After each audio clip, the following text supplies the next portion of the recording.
aqui. Vamos ao texto que dará base para a nossa meditação e reflexão nessa noite. Evangelho segundo Mateus. Evangelho segundo nos escreveu Mateus, capítulo 6. Hoje nós faremos a leitura do verso 19 ao verso de número 21. Essa porção desse capítulo, onde Jesus mais uma vez traz uma grande lição para os seus discípulos. Você que tem participado dos cultos às terças, sabe que nós estamos numa jornada, numa caminhada, olhando os ensinos de Jesus que ele oferece aos seus discípulos, que nós conhecemos como o Sermão da Montanha. O Sermão da Montanha foi um momento na vida de Jesus onde ele se retirou para um monte, por isso esse nome, o Sermão da Montanha, o Sermão do Monte. E ali, junto com os seus discípulos, ele ofereceu uma série de ensinos, uma sequência de ensinos. Isso está registrado aqui em Mateus, do capítulo 5 ao capítulo de número 7. Esse trecho do Evangelho segundo Mateus registra esse momento na vida de Jesus que nós chamamos de o Sermão da Montanha. Só para você lembrar e se localizar, o Sermão da Montanha começa com Jesus ensinando sobre as bem-aventuranças. Então é nesse momento que Jesus dá início a essa série de ensinos que ele oferece aos seus discípulos, falando sobre as bem-aventuranças. Acredito que todos conheçam esse trecho aqui do Evangelho de Mateus, lá no capítulo 5. Jesus é também nesse momento que Jesus traz outro ensino, falando sobre o sal da terra, a luz do mundo. Nesse contexto, Jesus está trazendo essas lições preciosas para os seus discípulos. E qual é a intenção de Jesus no Sermão do Monte? Apontar para uma nova natureza dos seus discípulos. Apontar para um novo coração, uma nova forma de viver.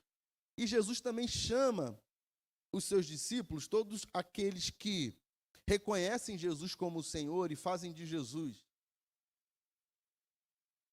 Senhor e seu Salvador, e decidem viver olhando para Jesus, seguindo os passos de Jesus.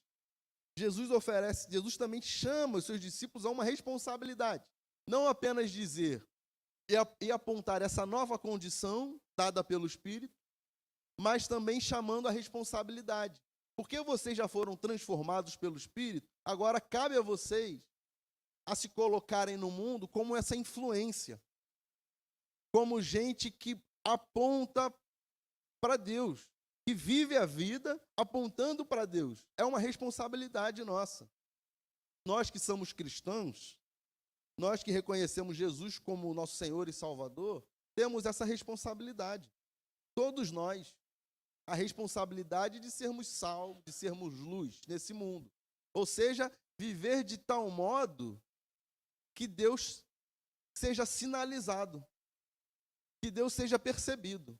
Por onde a gente passa, Deus precisa ser percebido. Não porque a gente está necessariamente falando do texto bíblico, andando com a Bíblia na mão, falando dos textos, isso é bom. Se você puder fazer isso, faça isso. Mas não é apenas dessa forma. Mas é cultivando uma vida com inteireza, com integridade, com beleza, cultivando relacionamentos profundos, amando o nosso próximo. Então, com as nossas atitudes, sinalizar Deus para as pessoas. Jesus está aqui, apontando esse caminho para os seus discípulos, chamando os seus discípulos para essa consciência e para essa responsabilidade. Aqui no capítulo 6, foram as últimas mensagens das últimas semanas, a gente viu que Jesus falou sobre a prática da generosidade, a prática de dar esmola, não como uma obrigação e nem tampouco para fazer disso uma forma de ser visto pelas pessoas. Jesus vai fazer, faça isso no secreto, na sua intimidade. Cultive essa prática, a prática da generosidade, porque Deus está vendo isso e Ele vai te recompensar em secreto. Estender as mãos aos necessitados, essa mão de socorro que chega, que muitas vezes nos alcança, inclusive, diga-se de passagem. Não sei se você já, em algum momento da sua vida, foi abençoado por alguém, não necessariamente financeiramente, mas com uma oração. Como é bom quando alguém fala assim, orei por você essa semana. Eu não sei se você já viveu essa experiência, Eu já vivi muitas vezes pessoas falarem para mim em semanas difíceis para mim e receber mensagem: eu estou orando por você. E a pessoa não sabia o que estava acontecendo comigo. Como aquilo me abençoou. É como uma lembrança de Deus, um recado de Deus, ó. Tem colocado pessoas para orar por você. Então, às vezes, a gente está em momentos na vida de tanta angústia e ouvir uma mensagem de alguém: estou orando por você, é como se a gente estivesse ouvindo o próprio Deus dizendo: eu não esqueci de você. Tem pessoas orando por você. Então, a gente pode oferecer isso às pessoas ao nosso redor, orar pelas pessoas, mas a gente também pode ser abençoado e abençoar de muitas outras maneiras. Então, Jesus vai falar por essa prática. Aqui ele trata diretamente do assunto da esmola, mas isso se estende. De muitas outras formas, nós podemos ser essas mãos do Senhor aqui para as pessoas. Na sequência, Jesus vai falar sobre a oração. É nesse trecho aqui que ele oferece a oração do Pai Nosso, ou a oração que a gente chama de oração do Pai Nosso. Ele vai falar também sobre o jejum. Isso tudo aqui no capítulo 6. Quando ele termina de falar do jejum, ele fala desse texto que a gente vai ler agora. Mateus 6, do verso 19 ao 21. E aí a gente chega na porção onde a gente vai se debruçar agora nessa noite. Dentro desse contexto, eu só quis lembrar você do que a gente tem falado aqui às terças-feiras, qual é o contexto que Jesus está inserido. Jesus está nesse momento, oferecendo esses ensinos para os seus discípulos. E agora ele fala o seguinte, verso 19: não acumuleis para vós outros tesouros sobre a terra, onde a traça e a ferrugem corroem, e onde ladrões escavam e roubam. Mas ajuntai para vós outros tesouros nos céus, onde a traça nem ferrugem corroem, e onde ladrões não escavam nem roubam. Verso 21 diz assim: porque onde está o seu tesouro, aí estará também o seu coração. Novamente o verso 21. Porque onde está o seu tesouro, aí estará também o teu coração. Vamos fechar os nossos olhos mais uma vez? Pai bendito, agora diante da tua palavra, pedimos o auxílio do teu Espírito Santo para nos guiar, nos revelar a verdade da tua palavra e da tua vontade. Fale conosco, Pai, em nome de Jesus. Amém e amém. A jornada cristã, a vida cristã, ela se constitui, ela se consolida, ela ganha profundidade e intensidade, não apenas quando alguém coloca e volta seus olhos para Deus.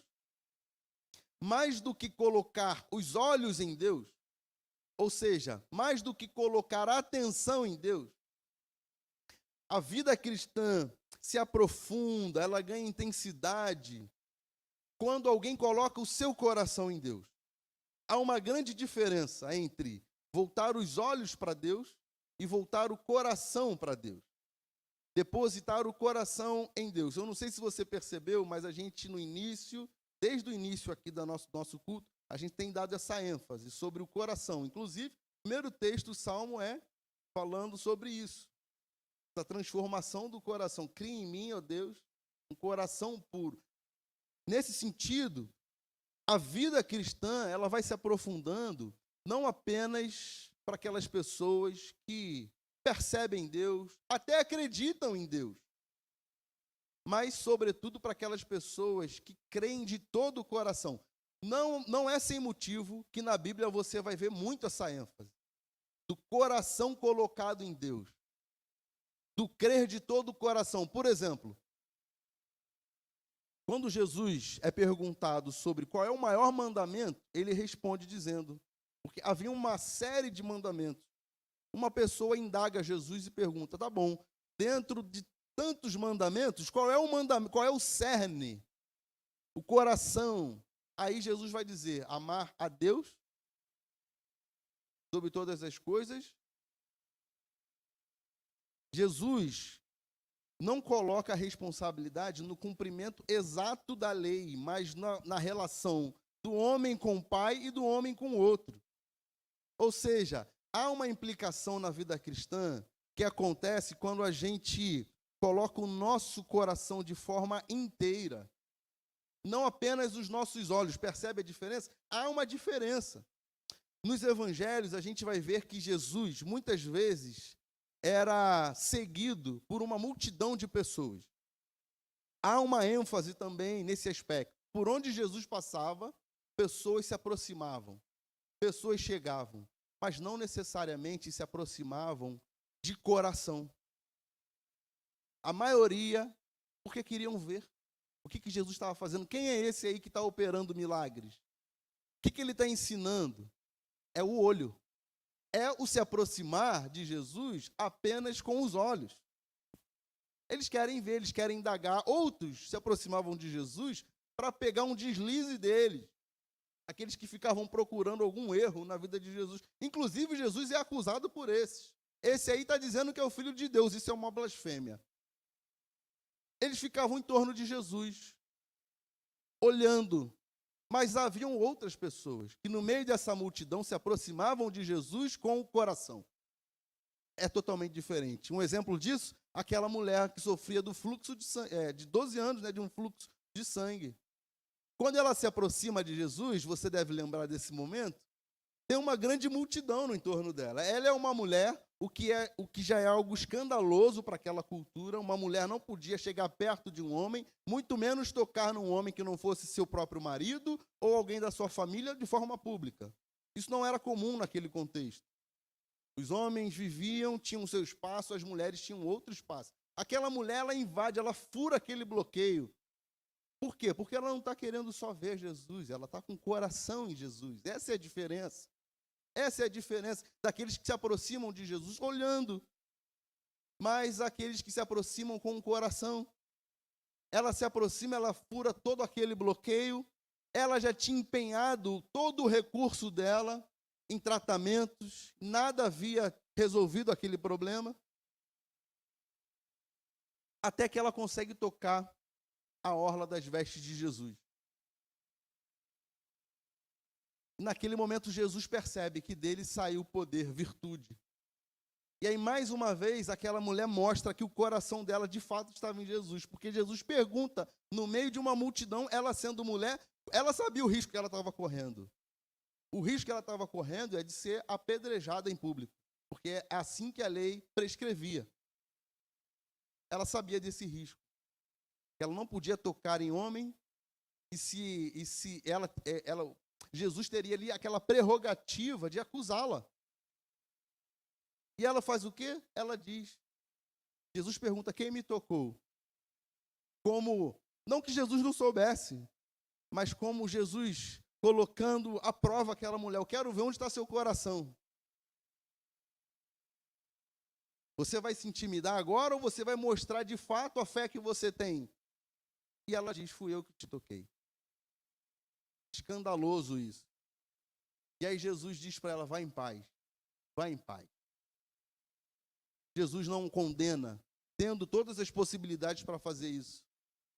Jesus contraria toda a lei. Aquela mulher mostrou onde estava o coração dela. Percebe a diferença das pessoas que se aproximam de Jesus apenas para ver, apenas para desfrutar das bênçãos que ele tem a oferecer, apenas para ver o que ele está fazendo?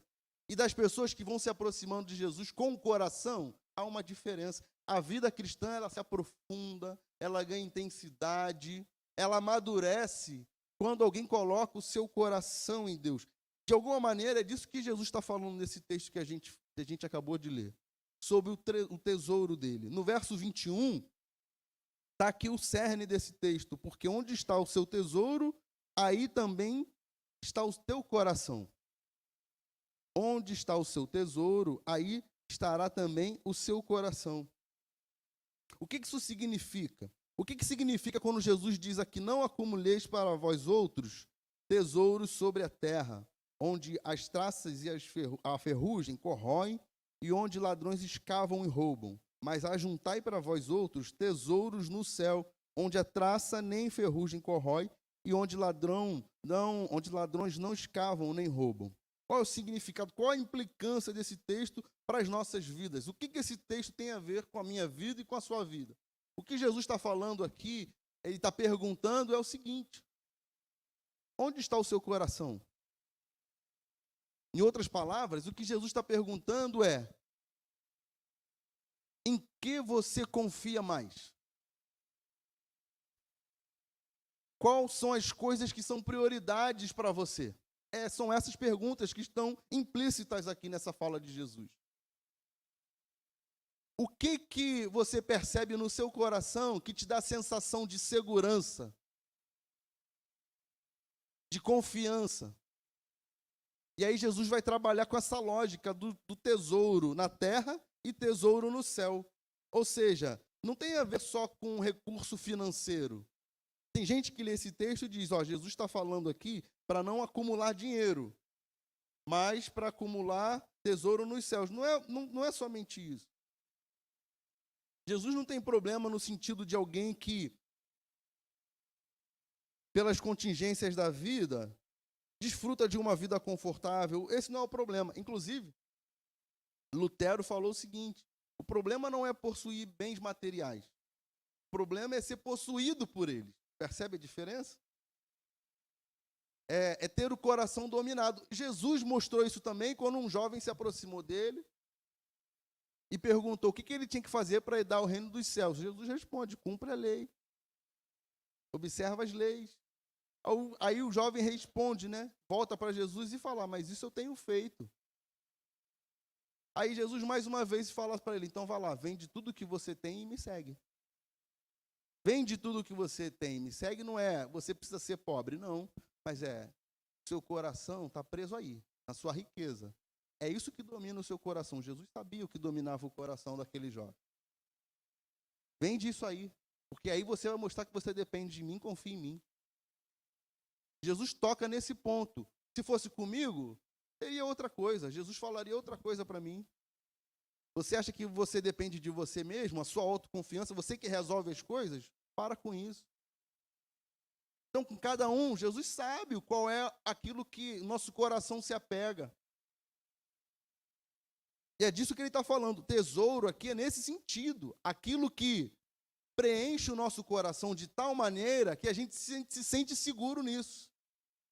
A gente se basta quando a gente percebe que a gente preencheu o nosso coração com isso. Com alguns podem ser dinheiro, com outros pode ser inclusive com a família. Como minha família está toda em ordem, eu acho que é aqui que é o meu lugar de segurança. Bom, em primeiro lugar, se a sua família está em ordem, graças a Deus, a gente precisa agradecer a Deus por isso. Isso é uma dádiva, e nós precisamos, inclusive, trabalhar e cultivar para que isso aconteça.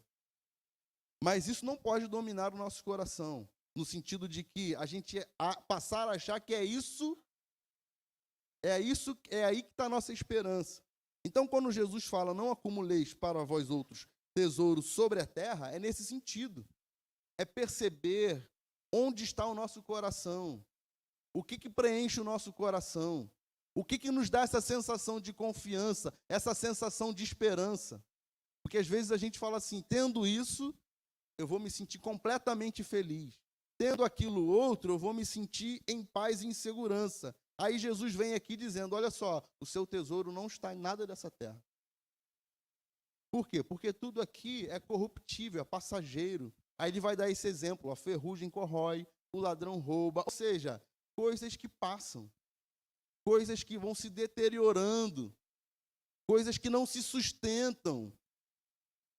É por isso que ele nos propõe a olhar e a depositar o nosso coração nos céus, porque quando nós acumulamos os tesouros no céu, lá a traça não corrói, o ladrão não rouba. Em outras palavras, é incorruptível.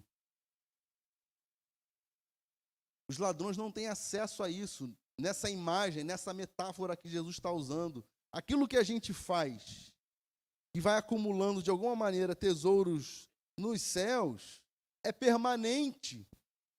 Aí a pergunta é, pelo menos foi a pergunta que chega ao meu coração, como é que eu acumulo tesouro no céu? Se é essa orientação que Jesus está dando, para eu não prender o meu coração nas coisas dessa terra, voltar o meu coração para Deus e acumular tesouros nos céus, como é que eu faço isso? O que eu tenho que fazer? Qual é o caminho para isso?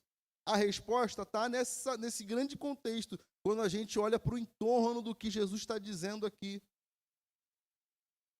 Quando ele diz para a gente praticar a justiça, quando ele diz para a gente viver sendo misericordioso com o outro, quando ele diz para a gente viver sendo sal e luz nesse mundo. Ou seja, esse grande bloco chamado Sermão da Montanha é o caminho para que a gente acumule tesouro nos céus, vivendo dessa maneira. O que significa dizer o seguinte: o que Jesus está propondo aqui é: viva de tal forma, viva de tal maneira, que você acumule tesouro nos céus. Vive de tal forma que o seu coração não seja dominado pelas coisas dessa terra. Por exemplo, nessa era que a gente vive de mídias sociais, de internet, de Instagram, tem pessoas que fazem coisas inacreditáveis para ficarem famosas. Gastam fortunas, inventam vidas. Eu não sei se você sabe disso. Eu conheço pessoas que são muito conhecidas na internet, que lá na internet passam uma vida assim maravilhosa. Mas quem conhece de perto sabe que elas não vivem assim. Sabe que essa não é a realidade. O que ela fez? Ela colocou o coração dela no desejo de criar uma imagem, de querer ser conhecida. Ela empenha tudo que ela tem para fazer isso. Não são poucos. Eu arriscaria dizer aqui que é a grande maioria. Não vamos generalizar, mas muitos desses que são muito conhecidos nas redes sociais fazem aquilo que para a gente é inacreditável para chegar nesse lugar. Compram pessoas, inventam vidas. Gente que aluga casa, aluga mansão. Eu não sei se você sabe disso. Para tirar foto. Gente que aluga carro, esses muito caros, e tira foto e bota lá como se fosse o carro dele. Por quê? Porque quer passar uma imagem. O que é isso? O coração foi dominado pelas coisas desse mundo, pelo desejo de ser conhecido, pela fama. É disso que Jesus está tratando. Não especificamente desse exemplo que eu dei, mas dessas condições de coisas que podem prender o nosso coração de tal forma que às vezes a gente começa a fazer coisas que são inacreditáveis para dar vazão para essas motivações que chegam no coração. Jesus está falando: não coloque o coração de vocês nessas coisas. Isso tudo é passageiro. Isso tudo é passageiro. E o pior, que é o segundo ponto aqui que eu quero destacar, para mim e para você. Então, em primeiro lugar, como é que a gente acumula tesouro no céu? Vivendo como Jesus está propondo aqui, nesse sermão que ele está dando, nessas lições. Quando ele vai falar das bem-aventuranças, é a gente voltar a nossa atenção para isso, lá no capítulo 5, e cultivar esse tipo de vida. Quando ele vai dizer que bem-aventurados são os humildes, os pacificadores, os misericordiosos. É esse tipo de gente que está acumulando tesouro no céu. É viver dessa forma que Jesus está ensinando. É sendo sal e luz nesse mundo. Apontando para Deus. Vivendo com integridade a tal ponto que as pessoas percebam: nossa, tem alguma coisa diferente nessa pessoa. Tem alguma coisa nela que é diferente. Alguma coisa nela me faz pensar em Deus. Eu já tive algumas experiências de estar em lugares que pessoas não me conheciam. E no primeiro contato falarem para mim: você é cristão? Sem ter conversado com a pessoa, sem ter falado nada. Eu não sei se alguém de vocês já passou por essa experiência. Você é cristão? Eu sou cristão. Percebi alguma coisa diferente em você. De alguma maneira, isso foi sinalizado. Às vezes com as nossas atitudes, com as nossas escolhas. Não, isso para mim não, obrigado. Mas por que você não quer? Não quero. Não tem significado para mim. Isso não enche os meus olhos. As decisões que a gente toma na vida, elas apontam para onde está o nosso coração. As escolhas que a gente faz, a forma de se relacionar com as pessoas. É nesse sentido que a gente vai acumulando tesouro no céu. É vivendo assim. Mas, em segundo lugar, acumular tesouro no céu também é viver essa vida percebendo o que aqui a gente encontra um valor de eternidade. Como que a gente vive aqui percebendo essa presença de Deus e percebendo aquilo que, de fato, tem valor de eternidade. aquilo que de fato não é passageiro, aquilo que de fato o ladrão não rouba, a ferrugem não corrói. Então, viver aqui com essa consciência de que aqui a gente já pode desfrutar dessa realidade, que é a realidade do reino dos céus, é uma forma também de ir acumulando tesouros nos céus. Então, em primeiro lugar é viver com integridade, sinalizando o reino. Em segundo lugar é viver percebendo o que tem valor de eternidade. O que isso significa? Significa que diante das opções que a gente tem na vida, a gente pode discernir por qual caminho seguir, qual decisão tomar. Como é que eu tomo uma decisão? Como é que eu faço uma escolha? Somente vendo o que vai me agradar? Vendo o que vai fazer sentido para mim, que vai me trazer alegria? Essa talvez seja a forma mais superficial possível, né? Eu vou fazer uma escolha, tomar uma atitude, escolher um caminho a trilhar, porque isso vai me fazer bem, vai alegrar o meu coração, vai massagear o meu ego. Em primeiro lugar, não foi essa atitude de Jesus. A escolha que Jesus fez o levou para a cruz. E quando Jesus chama os seus discípulos, ele fala o quê? Você quer me seguir? Então, tome a sua cruz. O que isso significa? Significa que muitas atitudes e decisões que a gente vai precisar tomar na vida não necessariamente vai trazer alegria para a gente. Não necessariamente. Vai ser para o nosso conforto, para o nosso bem. Não necessariamente. A gente precisa pensar seriamente nisso. Esse aspecto confrontador que existe no Evangelho. Não é confrontador para apontar o dedo para o outro, tá? Espero que você me entenda. É confrontador no aspecto do quanto confronta as nossas escolhas. Do quanto eu sou confrontado quando eu leio um texto como esse. Jesus dizendo, não coloque o seu coração nas coisas do mundo. E aí eu olho para o meu entorno, eu vejo tanta coisa que me atrai. Eu podia ter isso, eu podia ter aquilo, eu podia ser assim, eu podia fazer aquilo outro. E aí Jesus está falando, não olha para isso. Isso é passageiro, isso é fútil. Olhe para aquilo que tem valor de eternidade. Cultive uma vida que vai fazer você estar acumulando tesouro nos céus, porque a herança que você tem para receber de Deus, ninguém pode te dar. O que você tem para receber em Deus, somente em Deus você tem para receber. Nenhum homem é capaz de te dar isso. E aí Jesus vai confrontando, nesse sentido, o meu coração.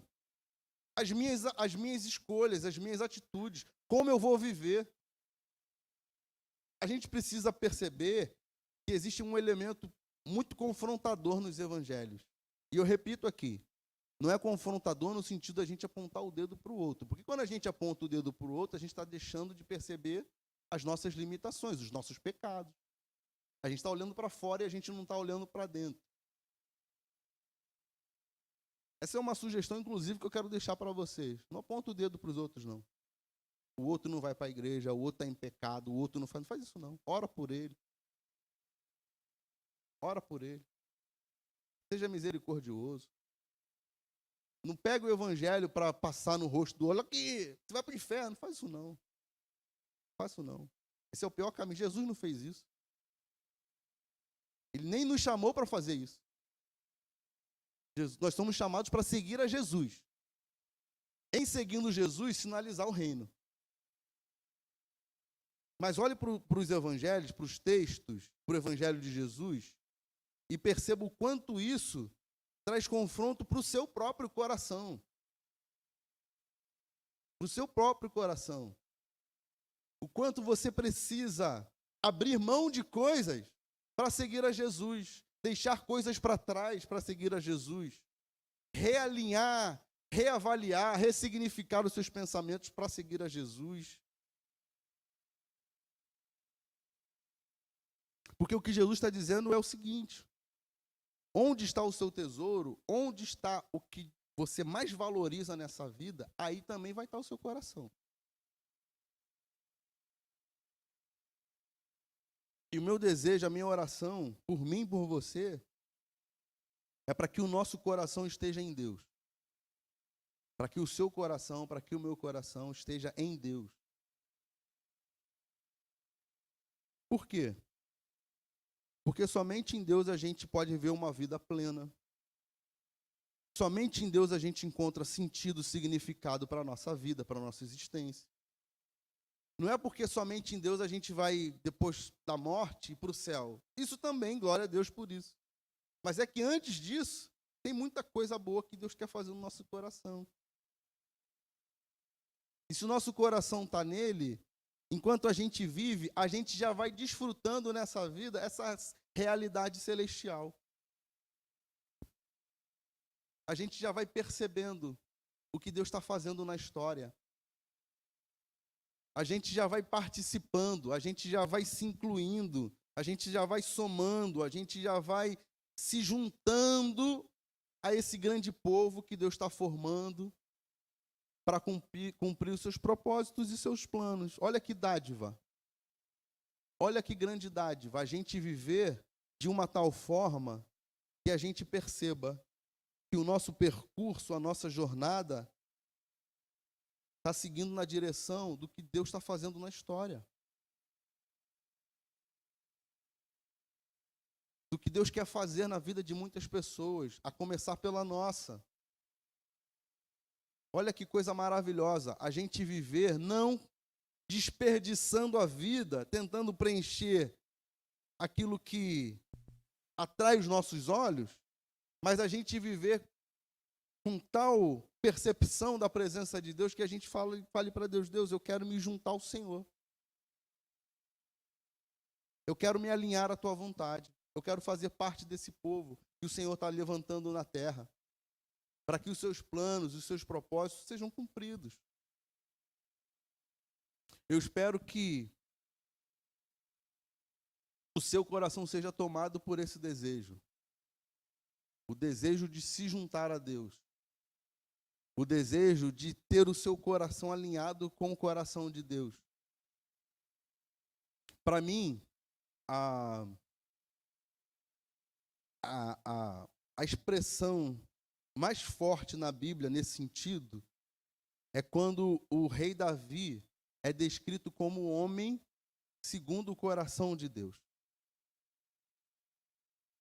Pensar que alguém, que um homem, um ser humano, foi achado por Deus, descrito na revelação, na palavra, como um homem, teve o coração segundo o coração de Deus, é a expressão máxima de como nós podemos viver e do que Deus espera de nós.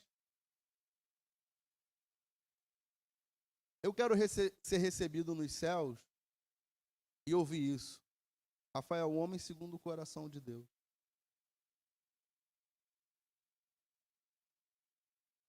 Eu espero que você possa incluir o seu nome aí, e nessa imagem, né? Quando você for chamado ao Pai, você seja recebido assim. Uma mulher, um homem segundo o coração de Deus. Se a gente olha para a vida de Davi, não é porque ele foi perfeito, não. Não é porque ele foi um super-herói. A gente conhece a história de Davi. Ele cometeu muitos erros. Mas onde estava o coração dele? Em Deus. Todas as vezes que ele errava, ele se ajoelhava, ele pedia perdão. Ele tinha consciência plena da presença de Deus. Ele se afastava dos caminhos do Senhor, via um profeta, ele voltava, ele se arrependia. Então, o arrependimento é uma das características, é uma das marcas. É o arrependimento. Diferente de pessoas que apenas se aproximam de Jesus olhando, elas se aproximam, elas ficam vendo, às vezes chegam na igreja, às vezes passam um tempo aqui, mas vão viver a vida dela. Aí elas se lembram, tem lá o culto, aí ela volta. Mas ela vai viver a vida dela porque ela quer construir aquilo que agrada o coração dela. Ela está lá. Aí, de repente, ela tem Deus, né? Tem Deus, deixa eu ir lá. Aí ela volta, ela vê. Aí, daqui a pouco, ela some de novo. Aí, de repente, ela lembra, tem Deus, tem Deus. Aí ela fica assim, desperdiçando a vida.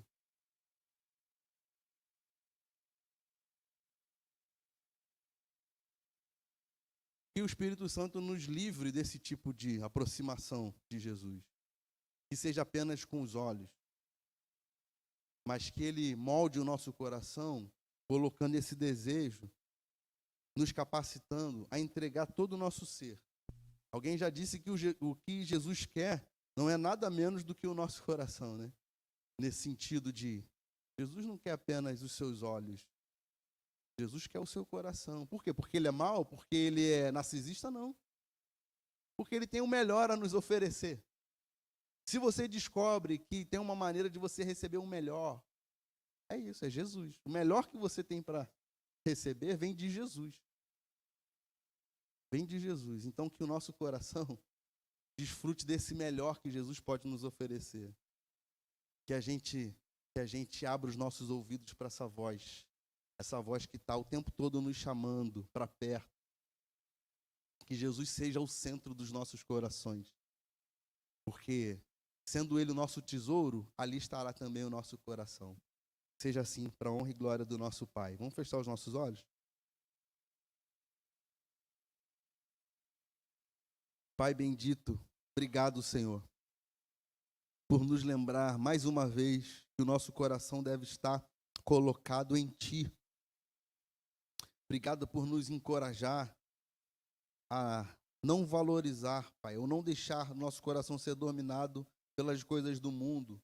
Que a gente busque aquilo que precisa ser buscado, que a gente se empenhe ao máximo pelas coisas que precisam ser empenhadas, exigem essa necessidade do nosso empenho, do nosso comprometimento, das nossas responsabilidades, mas que o nosso coração não seja tomado e dominado por isso. Que a gente aprenda, Pai, a equilibrar o nosso coração naquilo que é a nossa responsabilidade e no lugar que ele deve estar, que é em Ti, que é em Jesus, porque é de Jesus que nós recebemos vida plena, é em Jesus que nós recebemos salvação, é em Jesus que nós somos libertos de tudo aquilo que nos aprisiona, de todo tipo de escravidão, de tudo aquilo que nos domina, que nos paralisa, de tudo aquilo que fere a imagem de Deus em nós. Somente em Jesus, Pai, nós somos libertos de tudo isso. Então que o nosso coração, Pai, esteja em Jesus, não apenas os nossos olhos, mas o nosso coração, a nossa adoração, o nosso comprometimento com o Senhor, que é Senhor sobre tudo e sobre todos. Obrigado porque Jesus, como cantamos aqui, rasgou o véu e nos dá esse acesso ao Pai. Não tem mais separação, não tem mais divisão.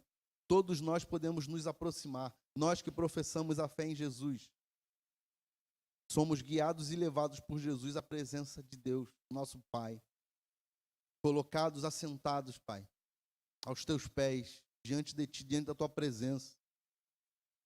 Que a gente viva com essa consciência nítida, que a presença de Jesus está em nós, por meio do Espírito Santo, transbordando em nós, preenchendo o nosso coração. Que isso, Pai, nos traga confiança, que isso renove as nossas esperanças. Sabermos que somos filhos amados, comprados com preço de sangue. Sabermos que somos amados, amadas. Que nenhum dos planos do Senhor pode ser frustrado nas nossas vidas. Que Deus nos ama de tal maneira que jamais nos abandona, jamais. Que Deus quer o nosso bem. Obrigado, Pai, por esse tempo tão precioso, onde somos lembrados dessas verdades. Somos encorajados a voltar o nosso coração para Ti. Nos use, nos capacite para sermos instrumentos nas Tuas mãos, para sermos homens e mulheres que anunciam o Teu reino, anunciam através da Tua palavra sendo espalhada, anunciam através das nossas atitudes, das nossas escolhas, dos dons e talentos que temos para abençoar vidas. Que a gente anuncie o Teu reino de várias maneiras, Pai. Que a gente se junte ao grande povo que o Senhor está formando nessa terra, para que os Teus planos sejam cumpridos e realizados. Faça de nós, Pai, instrumentos nas Tuas mãos. Abençoe o nosso coração. É a nossa oração, Pai, em nome de Jesus. Amém e amém.